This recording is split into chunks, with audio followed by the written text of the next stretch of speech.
ছিল সম্ভাবনার দুই রাস্তা। এক রাস্তা বন্ধ করে দিল নিজেরাই। দ্বিতীয় সম্ভাবনার রাস্তা কি তবে খোলা থাকছে? রাজ্যে বিধানসভা নির্বাচন হতে আর মাস তিনেক দেরি। তার আগেই বোঝা যাবে দ্বিতীয় রাস্তার পথে হাঁটবে কিনা কংগ্রেস।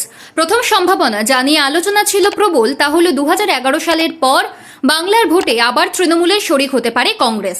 সেই সম্ভাবনা আর নেই, কারণ তৃণমূল ভাঙিয়ে একের পর এক নেতাকে দলে ফিরিয়েছে কংগ্রেস, আর তাতেই সম্ভাবনার প্রথম রাস্তা বন্ধ হয়ে গিয়েছে।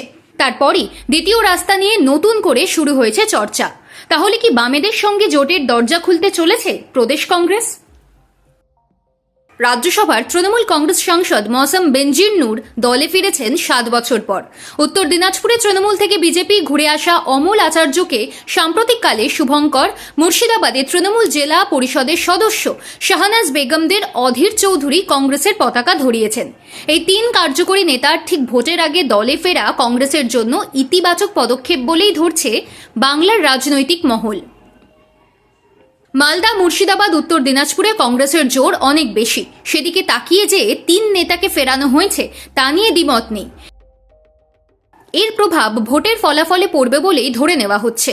পশ্চিমবঙ্গে বিধানসভা ভোটে কংগ্রেসের অবস্থান এরপর কি হবে, সেই প্রশ্নে নানান জল্পনা ও সংশয় রয়েছে বিভিন্ন শিবিরে।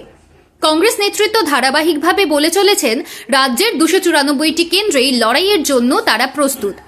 আবার শেষ মুহূর্তে নির্বাচনী কৌশল কি দাঁড়াবে, সেই সম্ভাবনার দরজা তারা খোলা রেখে দিয়েছেন। ভোটের রণকৌশল চূড়ান্ত করার আগে এআইসিসি প্রদেশ নেতৃত্বের মত আরও বিশদে শুনবে।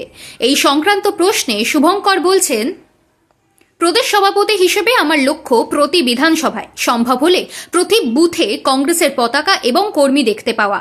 সেই সাংগঠনিক লক্ষ্যের কথাই বারবার বলছি।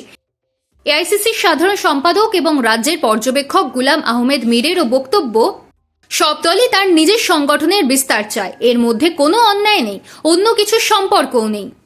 ফের বামেদের সঙ্গে সমঝোতা না একা লড়াই, সে প্রশ্নের 2 রকম মত রয়েছে। 2016 সাল থেকে জোটের রাস্তায় বারবার হেঁটেছে বাম কংগ্রেস, তাতে কোনো লাভ হয়নি।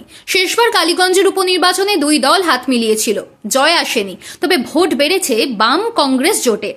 আবার গত লোকসভা ভোটের নিরিখে 12টি আসনে এগিয়েছিল বাম কংগ্রেস, যার 11টিতেই লিড নিয়েছিল কংগ্রেস। এই সাম্প্রতিক অতীত মাথায় থাকছে রাজ্যের কংগ্রেস নেতৃত্বের, তবে তাঁরা তাড়াহুড়ো করতে নারাজ। কংগ্রেসের এই অবস্থান অজানা নয় বামেদের, যে কারণে জোট নিয়ে আলিমুদ্দিনে বৈঠক শুরু হয়ে গেলেও কংগ্রেসকে নিয়ে কেউই সরাসরি মন্তব্য করতে নারাজ। আর তাতেই অনেকে বলছেন বামেদের সঙ্গে জোটের সম্ভাবনা উড়িয়ে দেওয়া যাবে না, একেবারে শেষ মুহূর্তেও হতে পারে জোট। তার আগে 2 দলই যেভাবে সংগঠনের শক্তি বাড়ানোর কাজে মন দিয়েছে, তাতে আখেরে লাভ হবে বাম কংগ্রেসেরই।